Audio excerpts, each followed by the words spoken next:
Je vais faire le lien avec l'exposé précédent, je n'avais pas prévu, mais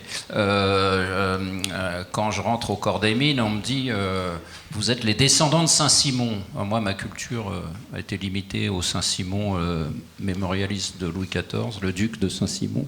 C'est 20 ans après que j'ai compris qu'on me parlait du comte de Saint-Simon, celui dont on a parlé. Et au passage, la salle principale, on a longuement parlé de Michel Chevalier, là, avec Pierre Musso, la salle principale de l'école des mines, 60 boulevard Saint-Michel, c'est une très très jolie salle, il faut rentrer dans cette école qui ne paye pas de mine, s'appelle la salle Michel Chevalier, c'est la salle qui est réservée à la formation du corps des mines, et école des mines qui, malgré tous les essais de précédents présidents de la République, n'a pas été exilé à Saclay, parce que le corps des mines a défendu son implantation dans le quartier latin. Alors qu'est-ce que c'est que les grands corps ? À part la filiation saint-simonienne, finalement ils sont assez peu connus du grand public, comme on l'a dit. On connaît l'ENA, on connaît Polytechnique, on ne connaît pas bien la strate qui est au-dessus. Hein. Alors au risque pour certains qui connaissent déjà, donc c'est au-dessus de Polytechnique, oui au-dessus on peut dire, le corps des mines, le corps des ponts et chaussées, et au-dessus de l'ENA, l'inspection des finances, le Conseil d'État, et la Cour des comptes. Alors je connais bien les premiers, mais je me suis pas mal documenté sur les seconds, et puis je les connais aussi. Donc ce sont bien évidemment les premiers de Polytechnique et de l'ENA qui entrent dans ces corps respectifs. Ces corps existaient avant ces écoles. L'école polytechnique est créée en 1794, le corps des ponts et l'inspection générale des mines existaient avant, sous l'Ancien Régime.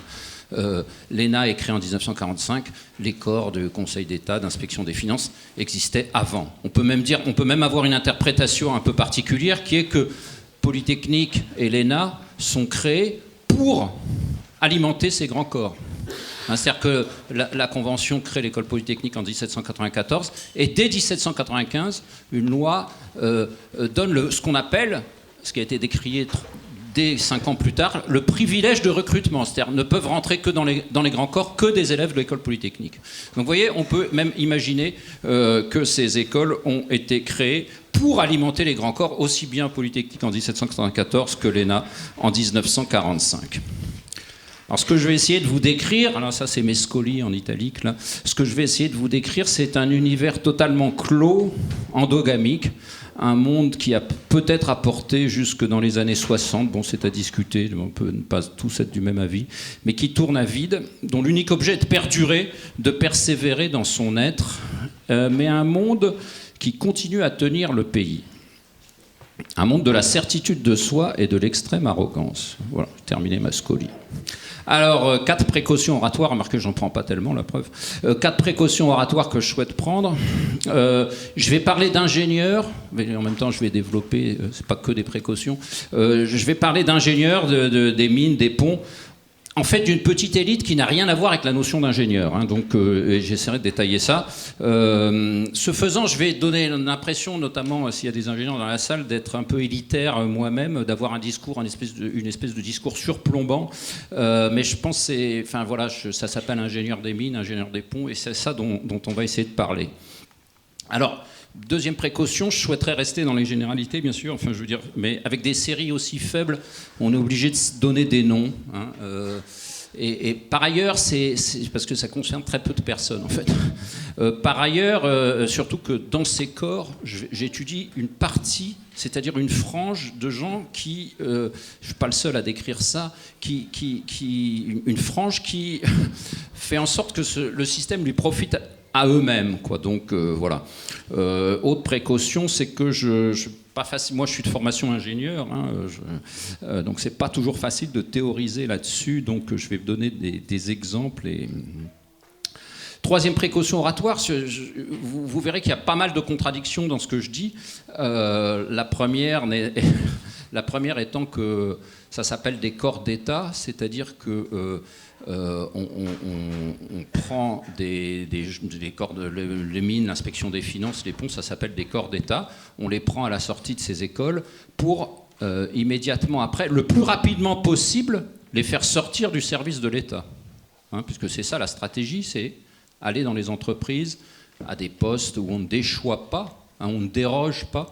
Vous voyez, l'autocontradiction est presque dans la définition même, dans la stratégie actuelle même, d'avoir une autocontradiction, de s'appeler corps d'État et d'avoir pour stratégie principale, quand je dis stratégie principale, c'est pas seulement dans les stratégies de placement des ingénieurs, c'est dans les stratégies de formation, même de recrutement au niveau de l'école polytechnique.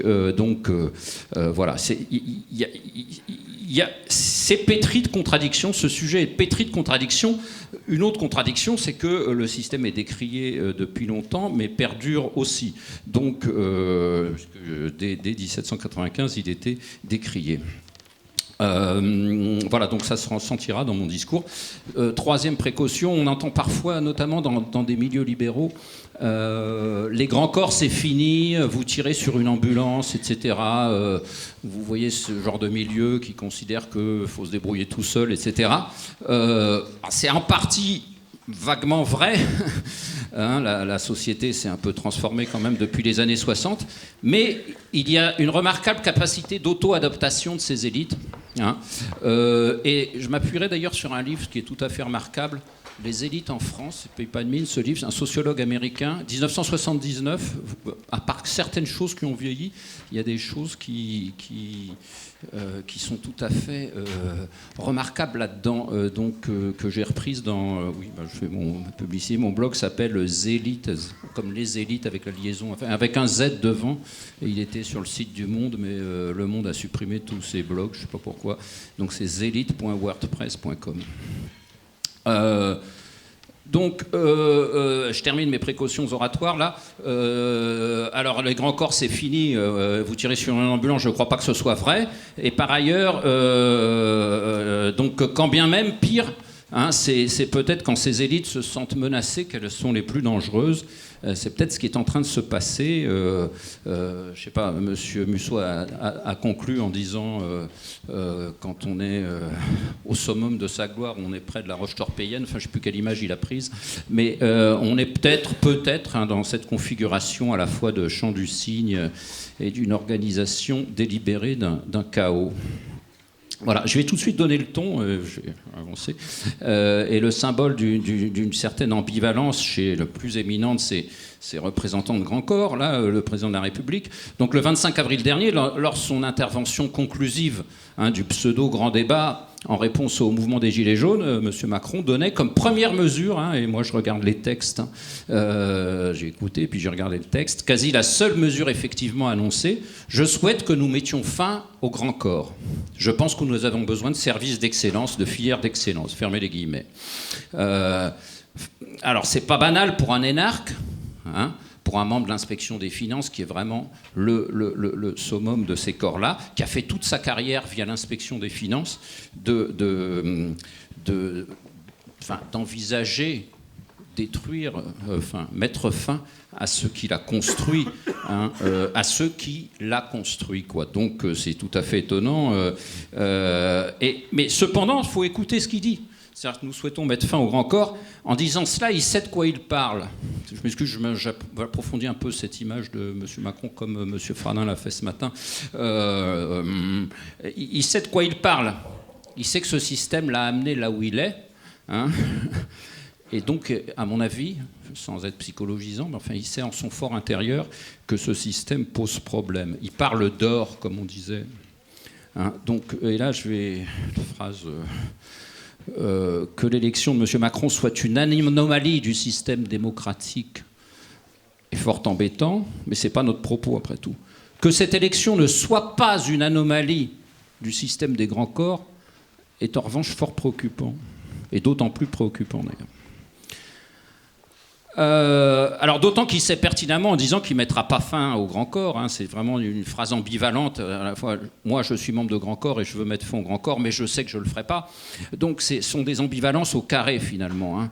Et pas banal non plus pour une phrase qui a moins été relevée, mais moi je l'ai notée, ça m'a tellement estomaqué que je l'ai notée sur papier dès que je l'ai entendue, en décembre 2015 à l'Assemblée Générale de l'Amicale du Corps des Mines, qui est une association où il faut payer pour être membre, donc voilà, et où j'étais, il intervenait comme ministre des Finances, cette phrase très arrogante, Tenez-vous bien. Donc le corps des mines et l'inspection, il commence la première phrase qu'il dit, c'est le corps des mines et l'inspection des finances, c'est caste éligible à la direction des grands groupes français. Donc vous voyez, il donne. Alors là, il était beaucoup plus sérieux que quand il disait je ne vais pas supprimer les grands corps. Je vais supprimer les grands corps. Et il dit ça, c'est pas du tout avec recul. On peut dire c'est pour flatter son auditoire, certes, mais j'ai pas eu l'impression qu'il y avait beaucoup de recul, encore moins de l'humour. Mais je pense parce qu'il en est profondément convaincu. Je pense s'il dit ça, c'est qu'il en est profondément convaincu. Ce sont des castes éligibles à la direction des grands groupes français. Et il en est profondément convaincu. C'est même révélateur d'une structure mentale, voire même, j'ai beaucoup apprécié ce matin, d'un affect. Donc, quand on veut vraiment... Et là, cette fois-ci, je pense qu'il y avait des raisons de croire qu'il pensait ce qu'il disait. Voilà, je termine sur ce éminent représentant. Je vais parler maintenant du paysage des grands corps. Donc pour ceux qui ne le sauraient pas, donc je vais faire un peu de didactique là. Pour ceux qui ne le sauraient pas, depuis 25 ans, 3 présidents de la République sur 4. Depuis 45 ans, 4 sur 6. Donc la Cour des comptes, Chirac, Hollande. Seuls Sarkozy et Mitterrand étaient pas membres de grands corps, ils étaient avocats. Bien sûr, un certain nombre de patrons de grandes entreprises, comme on vient de le dire, comme M. Macron vient de nous le dire. Donc, toutes les grandes banques françaises sont dirigées par des inspecteurs des finances depuis la Libération. Je vais vous donner un nom, mais que vous ne connaissez pas. Maurice Lauré, un polytechnicien inspecteur des finances. À l'époque, ça se faisait beaucoup, comme Giscard. PDG de la Société Générale. Quand on entrait à Polytechnique, je suis entré à Polytechnique en 78, on recevait une lettre de président de la Société Générale, Monsieur Lauré, cher jeune camarade, tu devrais ouvrir ton compte chez moi, etc. Donc il y a beaucoup de polytechniciens à la Société Générale. Enfin, en tout cas, à cette époque-là. Et c'est l'inventeur mondial de la TVA, par exemple. Donc, vous voyez, c'est pour vous situer un peu le genre de personne. Donc, toutes les banques, le Crédit Lyonnais, la Société Générale, même la BNP, c'est un X-Min, un type qui m'a succédé mon premier poste à Montpellier. Et c'est très intéressant, parce que le directeur général de la BNP, un X-Min, là, une réunion amicale aussi, enfin un after-work, il disait...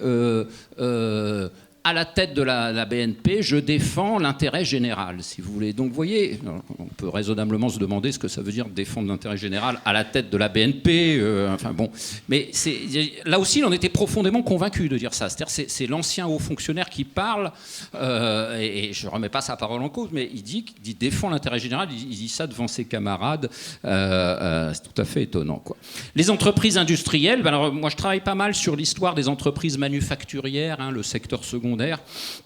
C'est assez frappant quand on remonte aux années 60. On peut trouver trois nébuleuses à participation croisée, dont toute l'industrie de nos grands groupes est issue de nos jours. Je vais vous décrire ces 3 nébuleuses et le rôle des grands corps dedans, parce que c'est des nébuleuses qui sont entrecroisées. La première nébuleuse, c'est Saint-Gobain. C'est une entreprise qui date de Colbert. Et là, depuis 1965, c'est réglé comme du papier à musique. Vous avez un X-Min, un inspecteur des finances, un X-Min, un inspecteur des finances comme PDG. Je peux vous donner les noms. Roger Martin, 1965, X-Min. Roger Fourou, inspecteur des finances. Jean-Louis Beffa, X-Min. Et monsieur, je ne sais plus son prénom, Paul-André de Chalindard, inspecteur des finances, actuel président. Donc si vous voulez, c'est réglé comme du papier à musique depuis 55 ans. Oui, c'est ça. Un X-Min, un inspecteur des finances. Donc là, on peut dire que la tête de cette entreprise est une quasi-propriété de ce que j'appelle la technocratie pantouflante. Alors je vais utiliser ce terme de pantoufle qui est qui est d'aller dans le privé. La pantoufle, c'était la sortie de Polytechnique, on va dans le privé. On peut en revenir sur cette expression. Et donc, dans un groupe comme Saint-Gobain, les parcours des X-Min, des X-Pont, des inspecteurs des finances, ils sont savamment organisés jusqu'au poste suprême, ou ceux qui n'ont pas le poste suprême, qui sont pas, ils sont membres du comité de direction. C'est une pépinière aussi pour alors c'est une pépinière comme ça de jeunes qui montent jusqu'à la tête, enfin il y a une moins jeune quand même après, mais c'est une pépinière dans l'autre sens, on vient de voir quelque chose de très intéressant, c'est une pépinière pour le rétro-pantouflage.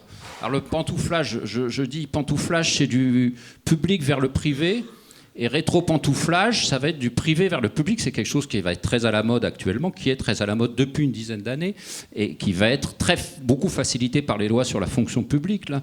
Donc là, il y avait une jeune femme qui... elle est pas restée ministre longtemps, je crois savoir pourquoi, mais une X-Pont qui venait de Saint-Gobain et qui a été ministre auprès de Monsieur le maire, secrétaire d'État, je ne me rappelle plus exactement quoi, à l'industrie, je crois, Madame Génie Stéphan. Elle était remplacée un an plus tard. Ces gens-là sont très interchangeables de toute façon par quelqu'un, une inspectrice des finances qui venait de la Caisse des dépôts. Donc voilà, ça c'est la première nébuleuse, c'était Saint-Gobain. Et Saint-Gobain, c'était, pour ceux qui se le rappellent, Saint-Gobain, Pont-à-Mousson. Hein. Il y avait l'adduction d'eau, les tuyaux d'eau, des participations croisées avec Suez, Lyonnaise des Eaux, enfin tout ça. D'ailleurs, c'est Lyonnaise des Eaux, c'est issu de milieu saint-simonien, fin du 19e siècle. Et puis ça nous ramène à l'énergie, parce que l'énergie, c'est aussi les communications et l'aspect transformation. Donc alors, si je parle de ça, c'est que les deux autres nébuleuses que je vais décrire, c'est des noms qui vous diront plus grand-chose. Ça s'appelait la Générale des Eaux et la Générale d'électricité. Et c'est dirigé par deux X-ponts là. À l'époque, le corps des ponts était très très puissant. À l'époque, c'est eux qui avaient le contact avec les collectivités locales. Hein. C'est eux qui, par les tuyaux, la distribution d'électricité, avaient le contact avec les collectivités locales. Alors là, on avait deux X-ponts de la même promotion, hein, un nommé Monsieur De Joigny à la Générale des Eaux et un nommé Monsieur Ambroise Roux, hein, qui sont souvent qualifiés de parrains d'un capitalisme d'État. D'ailleurs de la même promotion, comme j'ai dit. Hein. Et ces deux groupes entrecroisés, finalement, Général des Eaux et Général d'électricité, ça donne tout le magma qu'on a aujourd'hui de grands groupes. Hein. Ça a donné Alstom. Ça vient de la Compagnie Générale d'électricité, Alstom. Et là, je dois dire que c'est un désastre industriel. Ça fait partie des Bérézinas tels que je les décris sur mon blog. Ça a été dirigé par un inspecteur des finances, puis par un X-Min, M. Cron. Et ces deux groupes-là que je décrivais ont aussi donné Vivendi SFR, hein, donc, puisque c'est issu de la partie télécommunication de la Générale des Eaux. Et là, on peut citer là aussi un type du corps des mines, un nommé Houry, l'inspecteur des finances Jean-Marie Messier, qui ont fait exploser un peu, on pourrait appeler ça le mécano de la Générale, hein, de la Générale des Eaux dans la décennie 2000. Donc j'essaie de vous montrer là les filiations historiques qu'on peut dresser dans des grands groupes industriels français, rien qu'avec le prisme des corps d'État. Mais ce n'est pas mon obsession, c'est un prisme valable, puisque justement ces patrons n'ont eu de cesse que de coopter leurs plus jeunes successeurs dans ces grands corps. Enfin, je veux dire, il fallait voir la bagarre que se livrait un certain nombre d'inspecteurs des finances, de gens du corps des mines, pour avoir la succession de Guy de Joigny à la Générale des Eaux. Hein. Donc, je prétends que c'est un prisme valable parce que le système fonctionne comme ça. Si je reviens au corps des mines, c'est aussi l'énergie, sujet qui nous réunit aujourd'hui. J'aborderai l'énergie marginalement, je ne suis pas spécialiste, mais les X-Mines, c'est l'acteur majeur de la politique énergétique d'État en France depuis la Libération, aussi bien dans le pétrole que dans le nucléaire. Le pétrole, alors c'était deux grands groupes pétroliers français. Il y en a un qu'on a oublié, ça s'appelait les Ronds Rouges. Elf Aquitaine, c'était la Société nationale des pétroles d'Aquitaine. C'était une compagnie d'État qui était mal gérée par un certain nombre de personnes et qui a été absorbée par l'autre, mais qui était déjà tenue par le corps des mines, qui était la Compagnie française des pétroles, qui s'appelle Total. Maintenant, il n'y a plus qu'un seul groupe qui s'appelle Total. Mais il y a encore 20 ans, il y avait ce groupe Elf Aquitaine. Et d'ailleurs, quand on parle de la France-Afrique, ça concerne surtout la partie Elf, plus que la partie historique Total. Et donc là, vous avez que des dirigeants X-Mines à la tête des deux grands groupes pétroliers, quoi. Il y a eu deux inspecteurs des finances qui ont été Alain Bain Chalandon et Philippe Jaffré, deux patrons d'Elf, hein, qui, après avoir perdu son poste à Elf, a été directeur financier d'Alstom. Donc vous voyez, tout ça est très très imbriqué, quoi. Le nucléaire aussi, on a des X-Mines scientifiques, hein, ça existe, au début du CEA en 1945. Et puis les acteurs du nucléaire militaire et de la bombe H, hein, notamment quelqu'un qui n'est pas très connu, qui s'appelle Pierre Couture, mais quelqu'un qui est beaucoup plus connu, qui s'appelle Guillaume. Et du programme électronucléaire civil lancé en 1973, hein, André Giraud, je ne sais pas si c'est des noms qui vous disent quelque chose, je les cite parce que André Giraud, comme Guillaume, ont été administrateurs du CEA, et ont été ministres de la Défense. Enfin, c'est pas... Enfin, voilà, je veux que des X-Min soient et administrateur du CEA, puis ensuite ministre de la Défense, ça veut dire quelque chose quand même, ça montre une certaine puissance. À l'heure actuelle, c'est carton plein dans l'énergie pour le corps des mines, vraiment carton plein là. Il y a un X-Min à la tête de Total, ça n'a pas changé, c'est toujours comme ça. Enfin bon, il y a eu des exceptions, mais un X-Min qui est un administratif de la recherche à la tête du CEA, un X-Min ancien des télécoms à la tête d'EDF, et un à la tête d'Areva à la suite du désastre Anne Lauvergeon, qui elle-même était issue du corps des mines. J'ai parlé d'EDF, ça nous ramène aux entreprises publiques. Là aussi, c'est la prééminence des grands corps. EDF, donc, Orange, avec l'inspecteur des finances Stéphane Richard, la SNCF ou Pépi, qui est membre du Conseil d'État, a sévi de manière ininterrompue de 1997 à 2019. L'exemple de la SNCF est d'ailleurs celui où la technocratie ENA a progressivement remplacé, à mon avis, pas pour le meilleur, une technocratie de Dixpon qui gérait assez différemment la boîte avant. Donc, mais il faut éviter de rentrer dans le jeu des comparaisons entre corps techniques et corps financiers. Pour moi, c'est les mêmes, tout ça. Par exemple, on voit souvent, on va lire M. Jean-Louis Beffa, X-Min, critiquant la direction du Trésor en disant qu'ils ont une approche financière, alors qu'en fait, tout le corps veut ressembler à l'inspection des finances. On évoque la spécificité scientifique et technique qu'en cas de menace globale sur les corps. Mais en fait, lorsqu'on constate que l'inspection des finances a tous les pouvoirs, le corps des mines veut lui ressembler. C'est ça l'ambivalence aussi. La face externe, là je parle en tant que des discours que j'ai entendus au corps de mine. La face externe, c'est nous, c'est la science, la technique, la raison. On est meilleur que les énarques qui n'ont pas ça. Mais la face cachée, c'est que dès que l'inspection des finances ou le Conseil d'État prend des postes importants, que le Conseil d'État publie une étude sur le numérique, il faut absolument leur ressembler, il faut absolument marcher sur leurs traces. Enfin voilà, je vous dis ça comme ça, peut-être anecdotique, mais ça montre des micro-stratégies. Ce que Pierre Welz, qui est un X-Pon un peu critique lui aussi, appelait le micro-élitisme. Alors voilà, donc comme je l'ai dit, je vais faire plusieurs tableaux là. Donc dans tout corps constitué, il y a du bon et du mauvais. Et je reprends Suleiman 1979. Notre étude concerne, je cite, notre étude concerne ceux des membres de l'élite qui utilisent à plein et à leur profit les possibilités de leur situation. Vous voyez, donc c'est vraiment cette frange-là, tous ceux que j'ai cités avant en font partie, qui convient de critiquer, quoi. Donc, et là aussi, c'est une scolie. Je voudrais montrer à quel point la tendance principale, le mainstream, le principe même de ces corps, comme l'intérieur de leur stratégie, n'est plus acceptable. Comment a été perdu le sens de l'État ? Et même si certains ici réfutent la notion d'État, peut-être, comment a été perdu le sens de toute forme d'intérêt général ? Je rajouterai une petite anecdote personnelle, mais je discutais un jour à Londres avec un X-Min, un type bien, j'ai des amis aussi. Celui-là, c'était vraiment un type concret, un vrai industriel, quoi, ça existe. Et il me parlait du corps et puis il me disait, il est vrai que maintenant la seule valeur à laquelle on mesure le succès, c'est l'argent gagné. Et je trouve de ce type qui était très franc finalement, et voilà, c'était un constat, et voilà, ça vous paraît peut-être un souvenir un peu banal, mais enfin pour moi c'est un souvenir qui m'a pas mal marqué de la part de quelqu'un qui ne se payait pas de mots. Voilà, donc les Bérézina industriels, la situation actuelle s'est profondément dégradée depuis 20 ans. Les Bérézina industrielles et financières, je vais les préciser, donc, parce que, bon, bien évidemment, il y a des raisons exogènes, c'est-à-dire la crise économique, des raisons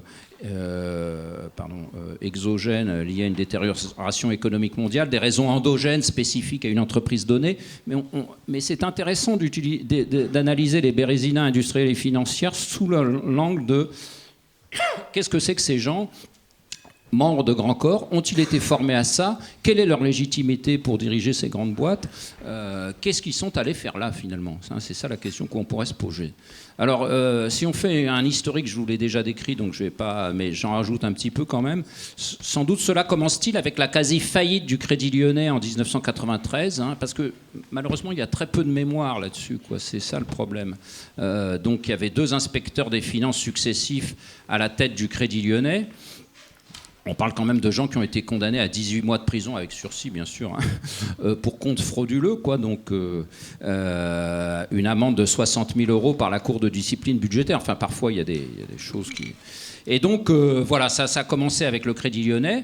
Et puis, ça a été après, en 1998, un groupe d'assurance dont j'avais complètement oublié le nom. Moi, c'est en retravaillant là-dessus. Certains s'en rappellent peut-être. Le GAN, un groupe d'assurance nationale qui était dirigé par un inspecteur des finances qui était le directeur de cabinet de Chirac. Faillite totale, racheté par Groupama. Il faut parler aussi de Péchinet. Alors là, je parlais à deux ingénieurs. Ça fait plusieurs fois que ça m'arrive que je suis en milieu où les gens ne connaissent plus le nom de Péchinet. C'est une entreprise d'aluminium depuis 1855, hein, qui a été bradée par son PDG X-Mine en 2003 à son profit. Hein.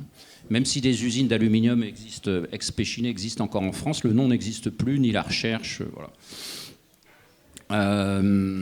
Dans le domaine financier, un autre désastre qu'il faut ajouter, c'est le Crédit local de France Dexia. Donc c'était là aussi une carrière intéressante. Un nommé Pierre Richard, qui est quelqu'un du corps des ponts, qui était conseiller à l'Élysée sous Giscard, qui crée cette banque des collectivités locales à la Caisse des dépôts. Ça s'appelait je ne sais plus.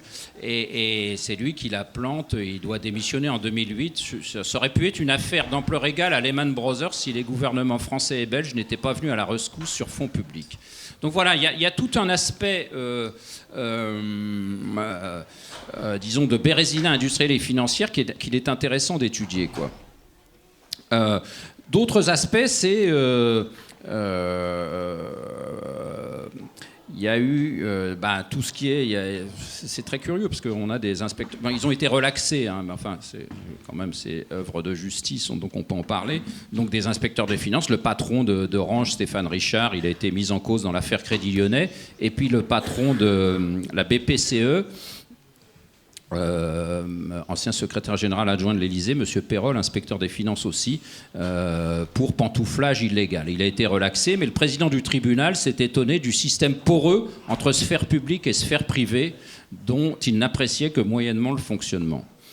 Enfin, je ne veux pas vous...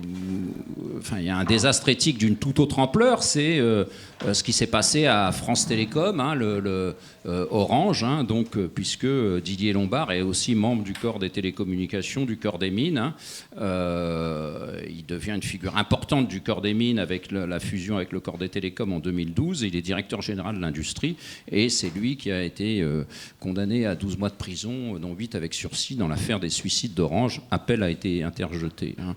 Mais vraiment, la question qu'on peut se poser, et je n'ai pas la réponse, mais je la pose parce qu'il faut la poser, on peut raisonnablement se demander quelles étaient les capacités de ce polytechnicien qui a été chercheur au CNET, puis haut fonctionnaire au ministère de la Recherche, puis directeur au ministère de l'Industrie, à diriger à 63 ans une entreprise de 170 000 personnes. Voilà. Donc, je vais rajouter d'autres hypothèses, mais vraiment, j'essaie de réfléchir avec vous là, parce que c'est un sujet qui est assez peu étudié. Et donc, à part ces bérézinas industrielles et financières, on peut se poser une question complémentaire sur le sujet de la désindustrialisation, par exemple. Hein, dans un pays qui a la caractéristique d'avoir un tissu de grands groupes plus étoffé que celui des PMI par rapport à d'autres pays, où les patrons de ces grands groupes viennent souvent de la fonction publique, comme je l'ai décrit, dans un tel pays, est-ce que, c'est une hypothèse que je fais, est-ce que c'est pas le caractère d'une formation cartésienne, d'une formation rationnelle, hein, qui a conduit les patrons des grands groupes à à faire plus de délocalisation qu'ailleurs? C'est vraiment une question que je me pose, à laquelle je n'ai pas la question. Je la répète parce que c'est... Voilà. Vous êtes à la tête d'un... Enfin, on ne va pas se personnifier là, parce que les patrons de grands groupes, est-ce que par leur formation cartésienne et rationnelle, très abstraite finalement, qu'on peut avoir dans ces écoles-là, n'ont pas appliqué vraiment les principes de délocalisation aveuglément, et que c'est une des causes de la désindustrialisation en France. Hein. J'ai entendu récemment, mais encore une fois, c'est des choses qu'on entend comme ça. Pareil, les grands corps administratifs de la haute fonction publique appliquent sans retenue les directives européennes sur la dérégulation. En fait, en France, c'est le pays où on applique le mieux, peut-être avec retard, mais on les applique dans leurs lettres, les directives européennes, quoi. Donc,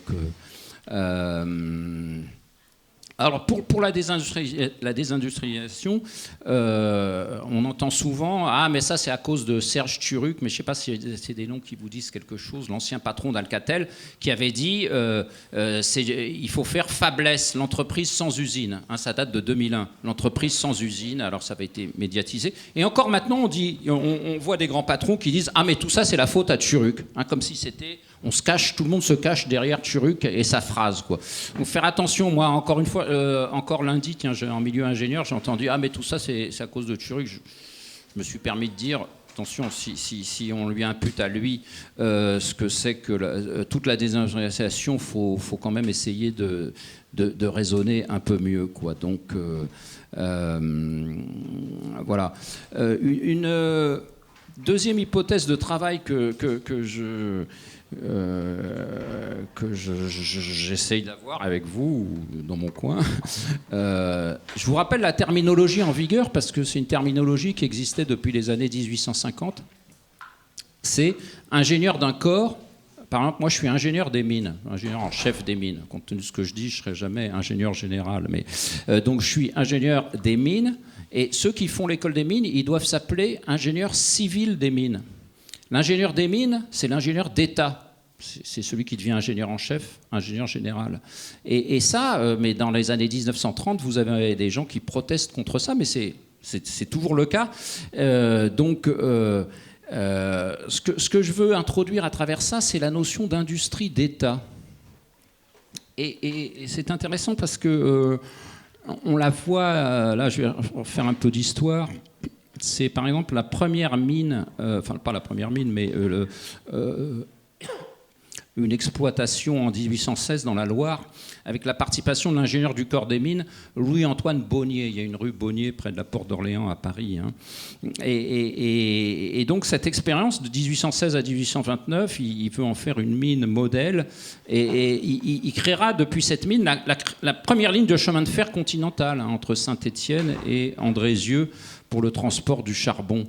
Hein, donc l'historien André Thépaut appelle ça le rêve d'une industrie d'État au XIXe siècle. Hein. Celui de créer des industries dont les ingénieurs des mines, donc les fonctionnaires, auraient la gestion hein, et qu'ils pourraient ériger en usine modèle. Et voilà, c'est une question que je me pose, enfin elle est un peu allégorique, hein, mais ce rêve d'une industrie d'État, on peut le tracer de 1816, cette mine et la construction de la première ligne de chemin de fer 1827, jusqu'à Elf-Aquitaine. Elf-Aquitaine, c'était ça aussi, c'était une industrie d'État. Elf-Aquitaine, c'était l'exploitation des pétroles d'Aquitaine par les hauts fonctionnaires du corps des mines, et jusqu'à peut-être maintenant la 5G. Enfin, je sais pas, je ne suis pas convaincu que la 5G soit une absolue nécessité. En revanche, on va voir un certain nombre de hauts fonctionnaires qui vont se mobiliser pour ouvrir la 5G.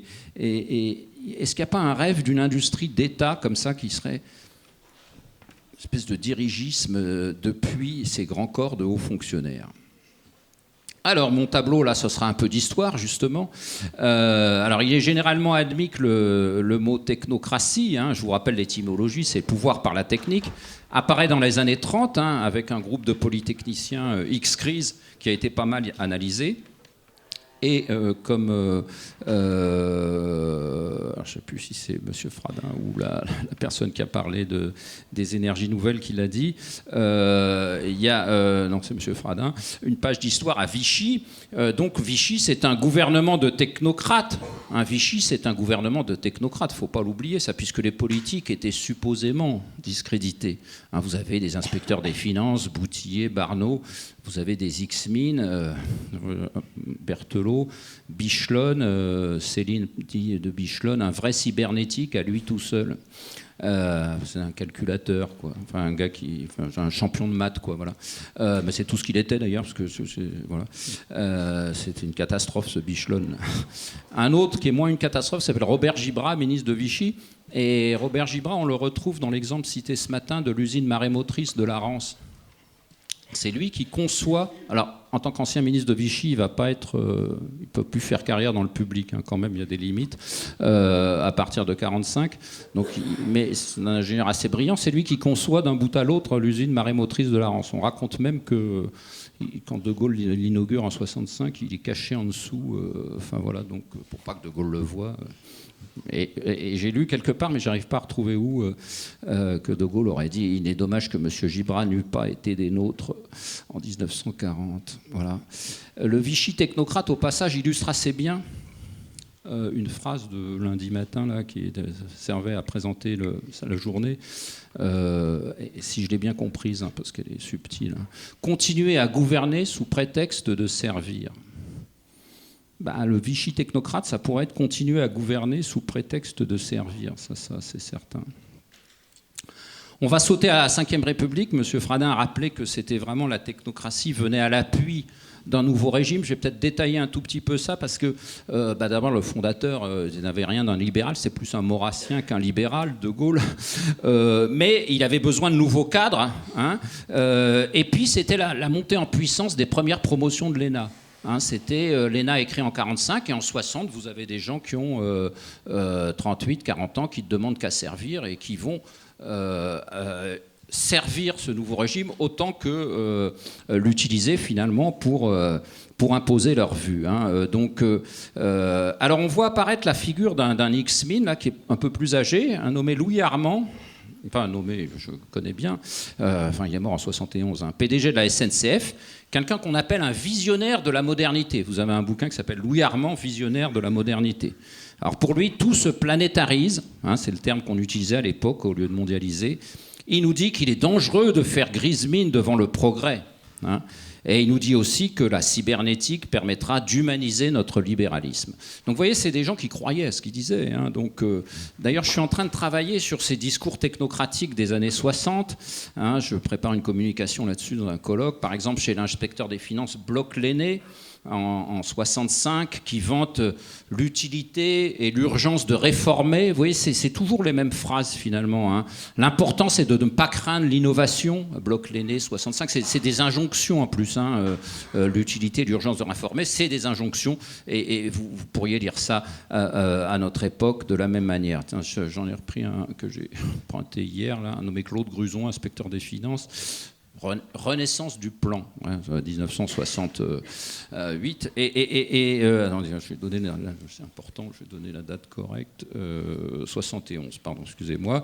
Et alors c'est intéressant là parce que c'est des gens, ça c'est Bloch-Lenné, il parle il faut créer un gouvernement d'entreprise. Vous voyez, c'est la transposition de l'aspect haut fonctionnaire, le gouvernement, à l'entreprise.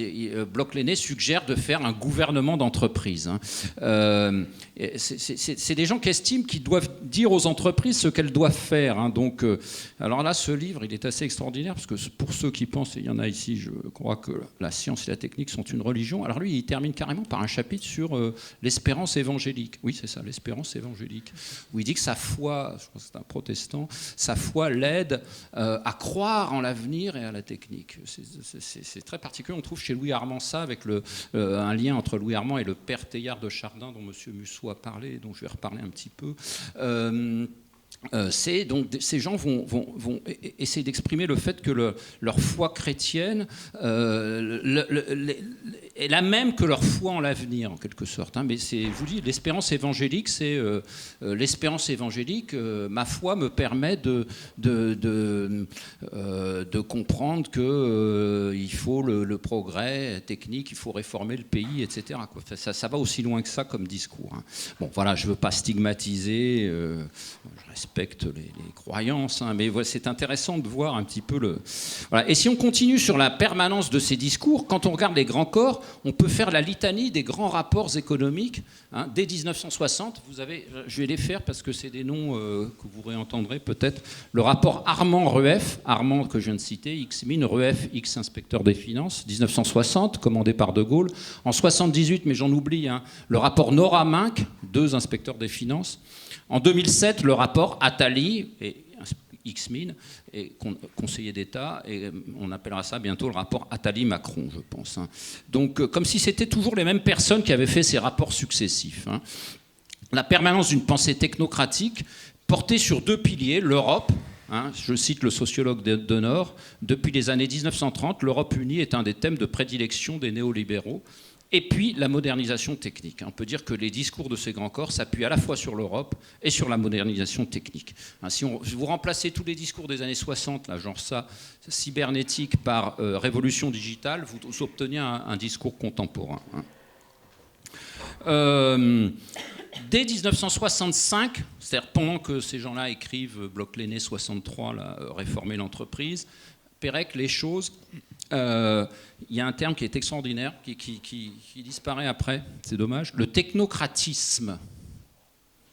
Le technocratisme, c'est l'idéologie véhiculée par la technocratie. Je ne vous cite pas la citation là, mais à mon avis, un mot qu'il est urgent de remettre à la mode.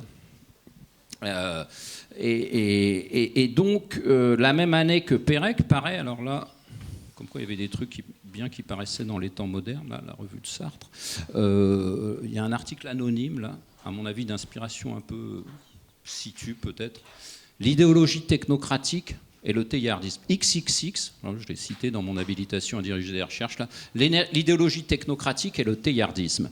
Et on va voir ce que dit cet article, parce que c'est un article qu'on aimerait avoir écrit, j'avais 5 ans à l'époque, qui analyse les livres de Louis Armand et de Bloch-Lenné. Et je vous cite parce que c'est intéressant. À quelle distance cette pensée sans histoire et sans pensée se tient de toute vérité possible ? Dans la lignée de toutes les pensée aussi peu scientifique déjà connue, la forme peut-être la plus exacerbée de la sérénité.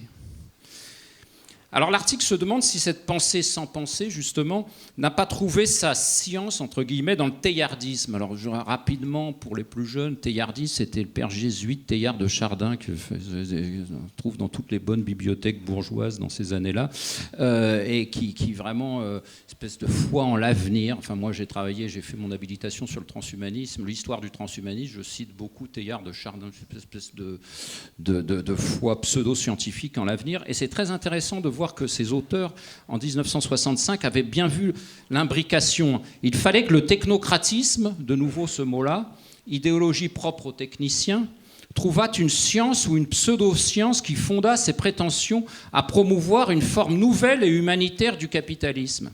Le tourbillon dans lequel s'enroule le technocratisme est le théiardisme. Et toujours sur leur critique du technocratisme, c'est vraiment très très actuel. C'est une idéologie qui se baptise structurellement toujours nouvelle. Ce que le technocratisme passe son temps à définir, c'est lui-même comme différent du capitalisme, alors qu'il ne l'est pas vraiment, quoi. Donc, c'est quand même. Voilà. Et cette critique est tout à fait remarquable, et de la même manière qu'en 65 ils avaient vu que ça s'enroulait le technocratisme dans le théiardisme, on pourrait dire d'aujourd'hui que ça s'enroule dans le darwinisme finalement, puisque le patron du CNRS nous dit qu'il faut être darwinien. C'est une instrumentalisation de Darwin. Finalement, c'est assez logique, parce que Darwin c'est plus mondialisé, plus connu dans le monde entier, plus laïque peut-être que Teilhard. Et donc on a de nos jours des injonctions au darwinisme, avec au summum la folie transhumanisme, de rejet des inutiles, voilà. Donc peut-être c'est la même trace de ces pensées que ce qui était décrit là dans cet article très critique. Je vais essayer d'accélérer un petit peu. Donc Raoul Vaneigem en 1967, puisque je travaille beaucoup sur les années 60, avait une belle image décrivant, c'est Louis Armand, c'est Bloch-Lenné, c'est les chiens de garde du futur. Les chiens de garde du futur, ça veut dire, voilà, on présente l'avenir comme finalement une continuation du présent, rien ne doit bouger surtout. Peut-être aussi autre chose chez Vaneigem, donc il parle aussi de l'inhumanité du cybernéticien comme une inhumanité qui s'accepte, qui s'assume totalement. Vous voyez, chez Vaneigem, il y a toute l'inhumanité du seigneur, parce qu'il était très fort en histoire médiévale. L'inhumanité du bourgeois d'après la Révolution française, c'est une inhumanité qui cherche à se disculper, qui invente la méritocratie, la promotion par la science. Et puis l'inhumanité du cybernéticien, c'est une humanité toute sèche qui s'assume complètement. hein. Donc, voilà, alors je sais pas, bon, je continue ma progression historique, hein, puisque j'en étais resté aux années 60. L'élection de Mitterrand en 81, c'est assez intéressant, parce que elle change légèrement les lignes, mais finalement, elle renforce beaucoup les tendances que je vais dire, parce que ça va être une conversion complète, hein, d'une partie de la gauche au néolibéralisme. Et c'est intéressant de voir les réactions à cette élection. Alors à droite, là, pas tellement de surprise, mais donc au niveau du patronat, c'est la création de l'Association française pour des entreprises privées, l'AFEP. Vous pouvez aller voir, ça existe toujours. En 1982, par Ambroise Roux, hein, l'IXPON dont j'ai déjà parlé. L'AFEP, c'est vraiment la machine de lobbying des grands corps auprès des pouvoirs publics. Ça, la FEP, en 35 ans d'existence, c'est 31 années de présidence par un X-Pont et 3 X-Min. Donc vous voyez, c'est vraiment le MEDEF, ils ne sont pas assez intelligents pour défendre nos intérêts. Nous, la FEP, on va défendre directement nos intérêts auprès des pouvoirs publics, d'autant plus qu'on les connaisse, c'est nos amis des grands corps, etc. Donc vous voyez, donc ça c'est la création de la FEP, c'est en 82, juste après l'élection de Mitterrand, et là aussi il y a un carton plein depuis 2012, le directeur général donc, de la FEP, c'est un X-Min. Et là, on est dans une situation particulière qui, moi, m'étonne beaucoup, où le DG de la FEP, le DG du MEDEF et le DG de La République En Marche sont 3 X-Min. Ah, je suis bluffé, là, ça me... C'est certes conjoncturel, mais c'est vraiment significatif d'une endogamie entre État et entreprise, au niveau lobbying, au niveau politique. Enfin, c'est tout à fait étonnant, hein. Alors la FEP, c'était la réaction de la droite patronale à l'élection de Mitterrand. La réaction d'une certaine gauche, elle est moins visible, mais on peut y passer un petit moment si vous voulez bien. Ça a été la conversion de la gauche au néolibéralisme, la fameuse deuxième gauche. Et quand on travaille là-dessus, on est vraiment sidéré de l'importance des grands corps et particulièrement de l'inspection des finances, comment ils ont agi en ce sens, quoi. Donc sur au moins 4 pistes. Déjà, à tout seigneur, tout honneur, l'inspecteur des finances Michel Rocard, vraiment, il faudra analyser son parcours sinueux de manière critique, hein, du PSU 1969 à la deuxième gauche, cette fameuse deuxième gauche. Donc, première piste, cette personne en tant que telle. Deuxièmement, la Fondation Saint-Simon, tiens, on retrouve celui dont on parlait, mais pas que lui, 82-99. Elle se dissout en 99, estimant avoir fini son travail de conversion de la gauche au néolibéralisme. C'était un trépied université, entreprise, administration. Université, c'était Rosan-Vallon, Furet. Entreprise, on retrouve Saint-Gobain, les inspecteurs des finances Roger Fauroux, patron, et Alain Minc, qui sont des grands animateurs de la Fondation Saint-Simon. On trouve un jeune loup qui écrit dans les cahiers de la Fondation, le membre de la Cour des comptes, Denis Oliven, ça vous parle plus, peut-être patron d'Europe 1, enfin directeur général dans le groupe Lagardère. Et Saint-Simon, finalement, c'est à la fois le duc et le comte, disait un de ses membres. Hein. Pour moi, c'est en effet, ils ont réussi l'hybridation, une forme de courtisanisme. Le duc, c'était les courtisans, et le comte, c'était la technocratie. Ma troisième piste de conversion de la gauche au néolibéralisme, c'est le CRS, en fait. Hein. On oublie ça, et notamment... certains avaient déjà rejoint les cabinets giscardiens. Hein. Je connais au moins un membre du CRS qui était directeur de cabinet d'un ministre sous Giscard. Et puis, plus connu, l'inspecteur des finances, Alain Gomez, hein, qui pantoufle à Saint-Gobain en 70, puis est patron de Thomson de 82 à 99, à peu près les mêmes dates que j'ai données tout à l'heure. Et plus près de nous, le Louis Gallois, qui a été le commissaire général à l'investissement. Et puis, quatrième piste de cette conversion, c'est le directeur de cabinet de ce pauvre ministre Bérégovoy, c'est l'inspecteur des finances Jean-Charles Naouri, qui organise vraiment, au poste où il est, en tant que directeur de cabinet de Bérégovoy, le TINA français, finalement, la dérégulation bancaire, le There is no alternative français. Hein. Voilà un peu la permanence. Alors, bon... Pourquoi ça s'est accéléré depuis 15 ans? Qu'est-ce qui fait que... Alors je n'ai pas tellement de réponses, hein, je continue à chercher. Donc c'est sûr que c'est un néolibéralisme plus décomplexé, dirait Van Eghem. Hein. Le néolibéralisme, à l'os, c'est la marchandisation, la privatisation de tout ce qui reste. Hein, c'est ça qui est en train de se passer. L'éducation, la santé, les transports collectifs, les équipements collectifs. Mais qui organise cette marchandisation ? C'est la technocratie d'État, c'est-à-dire les grands corps, en fait. Hein. Donc, je me aperçois que j'ai vraiment... Je voudrais peut-être parler, de la... Ouais, bon, je vais balayer rapidement ça. Bon, voilà. Tout ce qui s'est développé depuis 15 ans aussi, c'est toute une zone grise.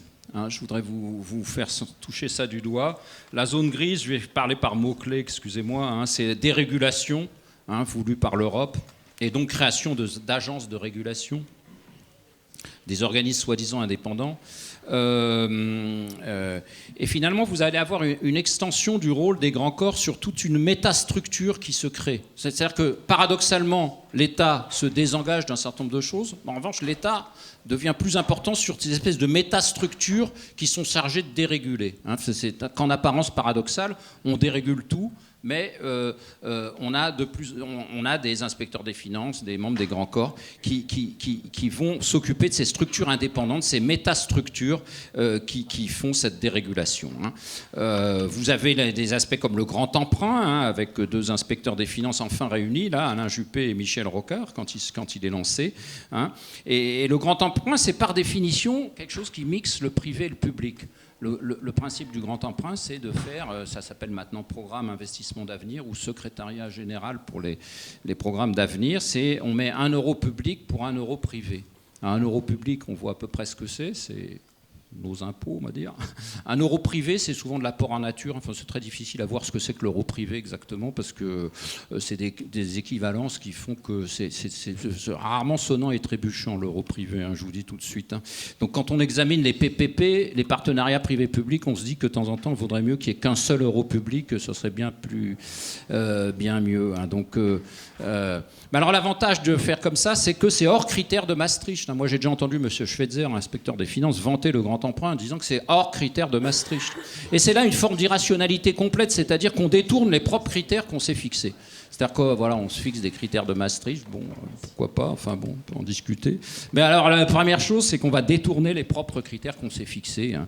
C'est idem pour le classement de Shanghai, je pourrais vous en dire un mot sur le classement de Shanghai. On se fixe ce classement de Shanghai pour l'université, puis surtout on isole Polytechnique qui est 400e au classement de Shanghai, de l'université d'Orsay qui est 40e au classement de Shanghai, parce que ça risque de polluer, il faut surtout sortir l'école Polytechnique de ça. Donc c'est ce qui s'est passé en 2015 avec M. Macron et M. Le Drian. Donc, voilà, donc si vous voulez, toutes ces structures de dérégulation, on pourrait même presque dire, pour employer un mot qu'on a dans l'affaire Crédit Lyonnais, enfin c'est pas un mot scandaleux, c'est un mot anglais, defeasance. C'est des structures de défisance de l'État, hein, transférer l'action de l'État à des structures connexes qui vont le déréguler. Hein. Vous avez, je vous ai dit, le secrétariat général à l'investissement, la Caisse des dépôts aussi, c'est une maison 1816, mais qui vraiment, quand vous regardez dans le détail, la stratégie tous azimuts de la Caisse des dépôts, là, hein, je lisais récemment, la Caisse des dépôts va reprendre la main sur Quant, hein, vous savez, le moteur de recherche. Voilà, quand il y a quelque chose qui ne va pas du tout, tac, on met la Caisse des dépôts. Pareil, la Caisse des dépôts, je vous signale, possède tous les téléskis en France, tous les télésièges, surtout les téléphériques, Compagnie des Alpes, parc d'attractions Grévin, musée, parc d'attractions Astérix, etc. Bon, voilà, c'est des... Donc, et donc toute cette zone permet d'avoir une espèce de pantouflage public, hein, c'est-à-dire que vous avez des hauts fonctionnaires qui vont aller dans toute cette zone de secrétariat général à l'investissement, etc., pantouflage public, qui permet de tripler son salaire, hein, tout en restant dans une orbite publique. La Caisse des dépôts, vous triplez votre salaire et vous restez tout en restant dans une orbite publique, c'est-à-dire sans grand risque en quelque sorte. Hein. Donc... voilà, et puis ça permet aussi, c'est le rétro-pantouflage, parce que le rétro-pantouflage, on pense, par exemple, M. Macron qui rétro-pantoufle de Rothschild vers secrétaire général de l'Élysée, ou Premier ministre qui devient avocat, devient Premier ministre. Mais il n'y a pas que ça dans le rétro-pantouflage. Il y a des gars qui, comme chacun de nous, à 50 ans, ils se font virer de leur boîte. Hein. À 55 ans, ils se font virer de leur boîte, 50 ans. Et puis, des membres des grands corps, et puis qui sont contents de retrouver des trucs. C'est ça, c'est les rétro-pantouflages qui sont moins en gloire, mais qui sont permis par tout ce truc, là, fonds stratégique d'investissement, banque publique d'investissement, etc. Donc... Voilà, d'ailleurs, c'est intéressant de voir comment s'est opéré ce retournement de langage. Avant, quand on revenait dans le public, c'était pas bien vu. Hein. C'était, bon, il n'a pas réussi dans le privé. Maintenant, c'est ah oui, on va essayer de s'attirer les talents venant du privé. Vous voyez, donc il y a une modification du langage qui est assez intéressante. Voilà. Un autre aspect de cette zone grise, c'est celui des cabinets de consultants. Hein, ça a pris une ampleur incroyable depuis 15 ans. Hein. McKinsey, Ernst & Young, Pricewaterhouse, mais surtout le français Capgemini, hein, sous l'impulsion d'un Nick Sénard, son patron, là, ça participe à plein de politiques publiques, c'est rémunéré pour faire des politiques publiques, voire même les lois en Conseil d'État sont préparées par des cabinets où il y a les conseillers d'État qui ont pantouflé, si vous voulez. Donc, un dernier aspect de cette zone grise, c'est vraiment la collusion d'intérêts. Hein. C'est vraiment, moi, ça me frappe en matière d'équipement ces dernières années. Hein.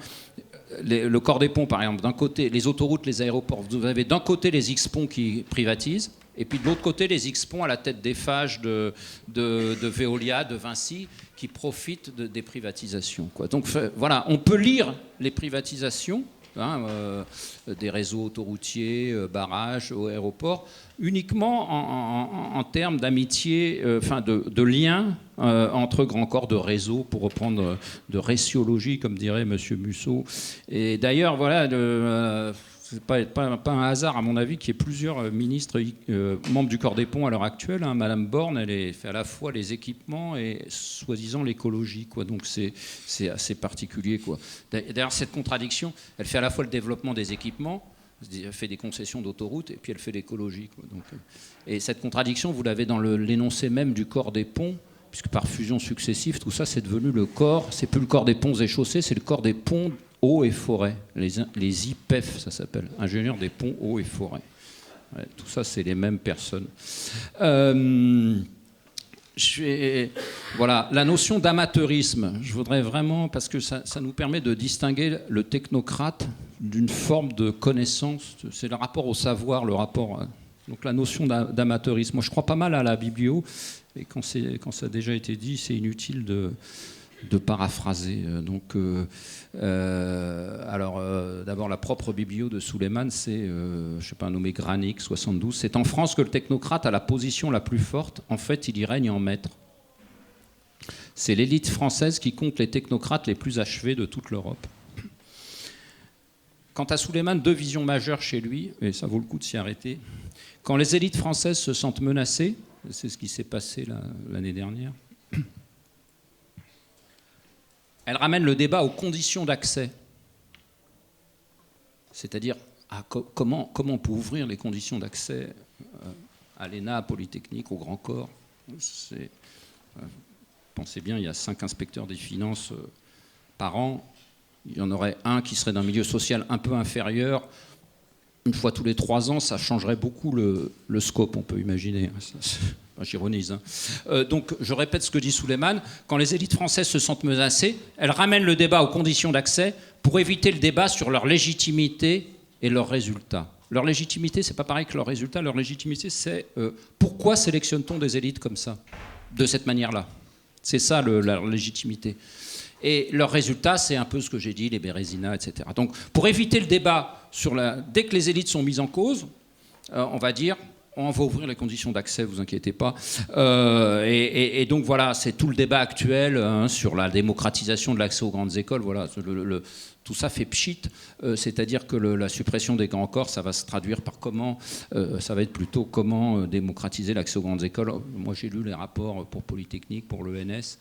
On nous resserre en 2019 des mesures qui étaient déjà dans un discours de Sarkozy en mars 2009. Hein, je ne dis pas que c'est génial ce qu'avait inventé Sarkozy, d'autant que c'est d'autres qui avaient inventé ça avant, des classes préparatoires à l'enseignement, enfin des trucs assez intéressants au lycée Henri IV. Enfin bon, il y avait plusieurs choses comme ça. C'est exactement les mêmes mesures en 2019 qui étaient dans un discours de 2009 par un autre président de la République. Donc, j'ai tendance à me dire, si ces mesures sont aussi bonnes que ça, pourquoi elles n'ont pas été intensifiées, quoi? Alors, si elles sont mauvaises, pourquoi nous les ressortons, quoi? Enfin, voilà, j'ai un gros problème avec l'action publique quand elle est répétitive comme ça. J'ai tendance à me dire, de qui se moque-t-on? Ouais.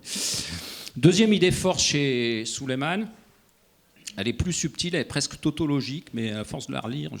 L'élite, ce sont ceux qui ont la responsabilité de définir l'excellence et d'en attester la réalité. C'est-à-dire le système ne prévoit pratiquement aucune forme de reconnaissance en dehors de ces élites-là. On parle bien des inspecteurs des finances, du corps des mines. Savoir si l'élite française est compétente n'est pas la question principale. Ce qui importe, c'est l'exclusion de toute compétence qui n'est pas certifiée par cette élite. Et ça va loin, cette phrase. Elle est peut-être un peu forte, hein, convenons-en, mais je trouve qu'il a su saisir quelque chose, parce que c'est toujours eux-mêmes qui vont... C'est M. Macron, inspecteur des finances, M. Philippe, conseiller d'État, son directeur de cabinet, qui vont toujours et encore définir qu'est-ce que ça doit être les élites, voire dans ce cas-là, les transformer très à la marge. Hein. Donc voilà, et la notion d'amateurisme, troisième notion intéressante chez Suleiman, c'est vraiment la notion d'amateurisme, et je vais vous la détailler. Alors il dit, les mineurs, les gens du corps des mines vont occuper des postes dans toute une série d'institutions pour lesquelles ni leur formation théorique, ni leur stage ne les ont particulièrement préparés. Et alors là, il a cette description qui est vraiment tout à fait vraie, quoi. La spécialisation et la compétence technique, la technocratie, par lesquelles on a souvent défini les caractéristiques de l'élite française, ne servent que lorsqu'il s'agit de trouver une justification au monopole de l'élite sur les postes importants de la société. Donc ne servent que pour la légitimation, en quelque sorte. Hein. C'est eux qui définissent, c'est eux-mêmes qui définissent. Alors que l'élite fait reposer son pouvoir et ses privilèges sur sa formation et sa compétence supposée, il lui faut en même temps nier qu'elle est spécialisée afin de pouvoir maintenir et étendre ses positions. Hein, donc, d'où l'importance d'affirmer qu'on est un généraliste. Et vraiment, dans cette contradiction-là, je vois beaucoup de choses qui sont nos mots actuels. Hein, donc, il répète la même chose. La société attache, c'est pas mal de répéter aussi, la société attache sans doute une certaine importance à la spécialisation, car la légitimité des élites en est renforcée. Mais à l'inverse, toute spécialisation définie de façon trop étroite rend plus difficile à l'élite de justifier son emprise sur une telle variété de postes. Vous voyez, on n'en sort pas, quoi. C'est le principe d'Eisenberg, presque un delta compétence par delta... enfin bon, je n'ai pas fait la formule, mais voilà, ils ne peuvent pas à la fois être généralistes et spécialistes. Enfin, on poursuit des objectifs différents à travers ça. Et là... ah zut, je n'ai pas mis cette... mais enfin bon... oui...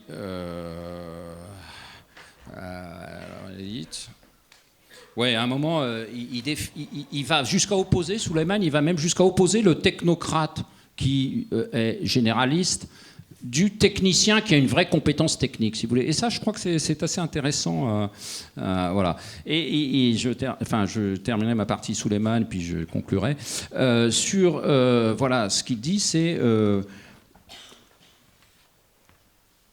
on découvre immanquablement non pas une élite spécialisée, mais au contraire une élite qui s'inspire principalement de l'amateurisme. Je trouve que c'est une phrase très très forte. Hein. C'est sur ce principe que repose en grande partie le monopole de l'élite sur les positions clés de la société. C'est une forme d'amateurisme. Je le dis en anglais parce que je vais aller voir le texte en anglais.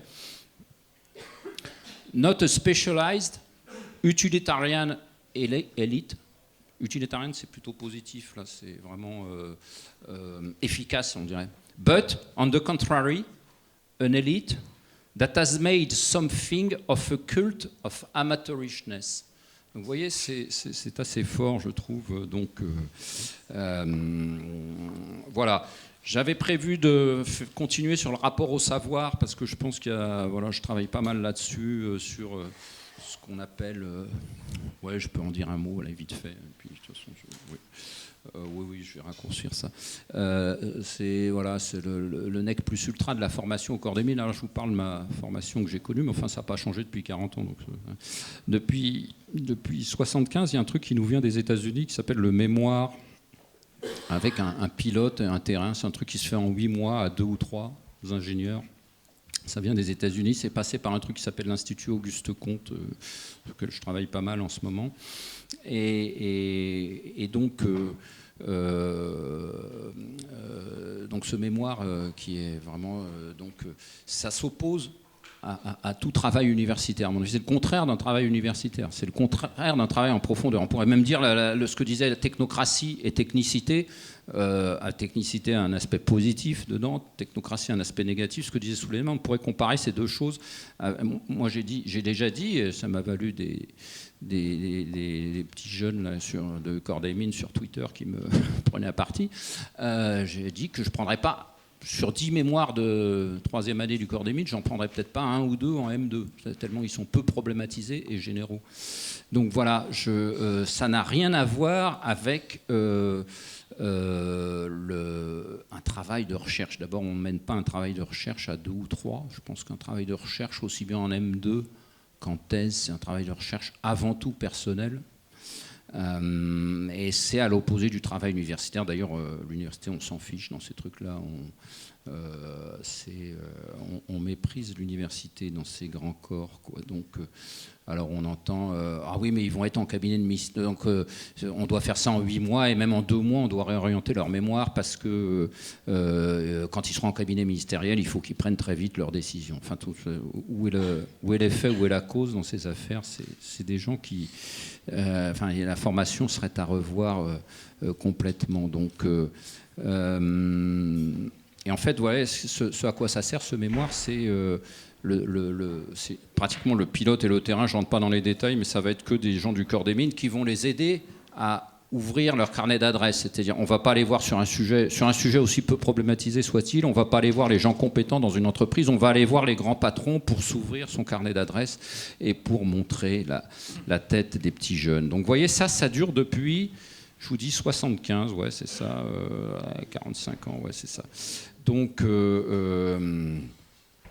et tout ça, ça nous pose aussi la question de le jeune ingénieur sorti de grande école, qu'elle soit dans ce cas-là, c'est quel est son rapport aux sciences humaines et sociales, c'est-à-dire quel est son rapport au SHS, c'est-à-dire, voilà, moi, la seule chose que j'ai retenue d'un cours de l'école des mines, mais je ne suis pas le seul à l'avoir retenu, parce qu'à chaque fois que j'ai des réunions, on ressort la même phrase, c'est une phrase de gestion scientifique qui n'a, à mon avis, pas beaucoup une matière qui a moyennement d'intérêt, mais bon, les gens optimisent les critères sur lesquels ils se sentent jugés. Vous voyez, ça va être comme seul viatique de sciences humaines, on va partir vers le grand monde saint-simonien avec cette phrase que je répète qui est intéressante mais qui est une grande banalité. Les gens optimisent les critères sur lesquels ils se sentent jugés. C'est supposé faire toucher du doigt aux jeunes ingénieurs que tout le monde n'a pas un comportement rationnel, mais qu'on optimise d'abord avant tout les critères sur lesquels on se sent jugé. Je ne vais pas répéter une 3e fois cette phrase d'anthologie. Donc, voilà. Et c'est censé dire à ces jeunes ingénieurs, attention, c'est vous qui fixez ces critères-là, donc faites attention aux critères que vous fixez. C'est vous les futurs chefs. Hein. Donc, voilà, je me suis peut-être un peu... Ah oui, voilà. Et puis... aussi, tout niveau d'analyse critique est banni. Mais ça, c'est vrai dans la formation d'ingénieurs en général. Hein. On ne peut pas demander, peut-être pas demander à des ingénieurs qui sortent, tous les ingénieurs qui sortent des grandes écoles, d'avoir le niveau d'analyse critique que peut avoir lundi matin. C'est peut-être un peu ambitieux, hein, donc à ce stade, disons. Mais alors là, dans ce que je connais sur les X-Mines, c'est même pas un discours critique plus modéré. C'est impossible d'avoir un discours critique. Pas par interdiction, même pas par autocensure, parce que cela n'entre même pas en considération, si vous voulez. C'est ça qui est frappant. Je parle vraiment de la formation, hein, vraiment l'analyse du capitalisme, ça n'entre de la technique, ça n'entre même pas en considération. Enfin, je ne sais pas comment vous dire ça autrement. C'est même pas de l'autocensure, ça n'entre pas en considération. Hein. Donc bon, voilà, j'ai parlé un peu longuement de ce mémoire de 3e année. Je vais vraiment conclure là. C'est parce qu'on peut en tirer pas mal de choses. C'est parce qu'il a une histoire depuis 45 ans, je vous ai dit, mais c'est aussi parce qu'il a un avenir, malheureusement. La seule mission, le seul résultat de la mission Thirier là, qui va sortir là, fin janvier, ou la mission sur les grands corps, la suppression des grands corps, c'est le mémoire à 2 ou à 3, va falloir le faire entre polytechniciens et énarques. Alors là, voilà, ça va être la grande novation. Ça, au lieu d'avoir 3 X-Mines, ça sera un X-Pont, un X-Mine, un énarque. Voilà. Donc, vous voyez, c'est comme quoi hein, on prend les mêmes choses et on recommence en pire, en fait. Donc, voilà. Ouais. Ouais, j'entendais récemment un X-Min passer par l'inspection des finances, Total, lui. Alors, votre avantage, parler de la recherche en disant votre avantage, c'est de ne rien connaître au domaine. Hein. Donc, c'est franc au moins.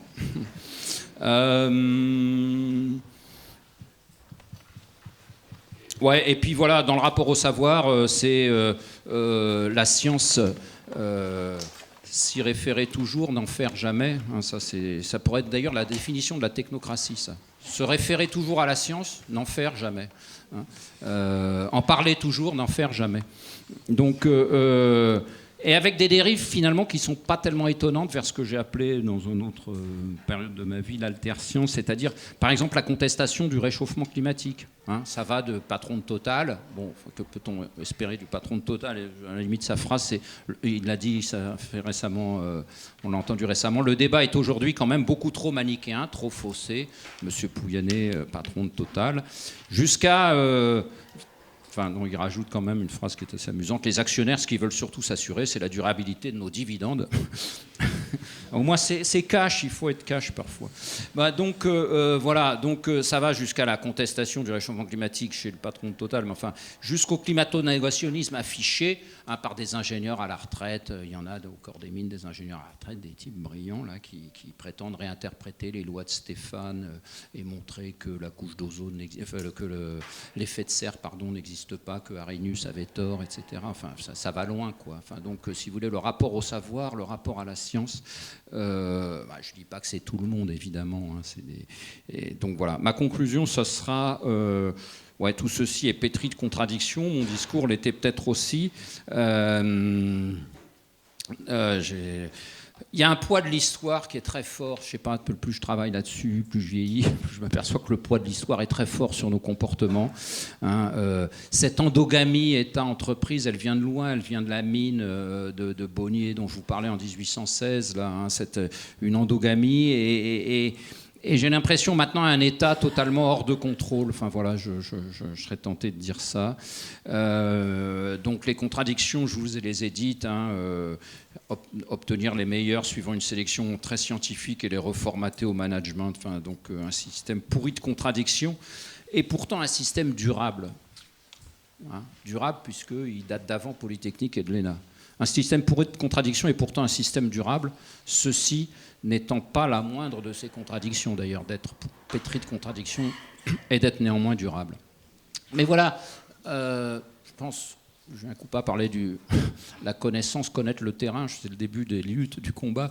Je pense vraiment que c'est important de connaître ça, quoi, parce qu'il ne faut pas s'arrêter à la couche Polytechnique, ENA, il faut comprendre les grands corps qu'il y a derrière. Et ces stratégies, c'est un bien grand mot, ces stratégies de survivance et qui sont quand même pas mal nuisibles dans l'action publique et pas que l'action publique. Voilà, ce sera ma dernière phrase. Merci.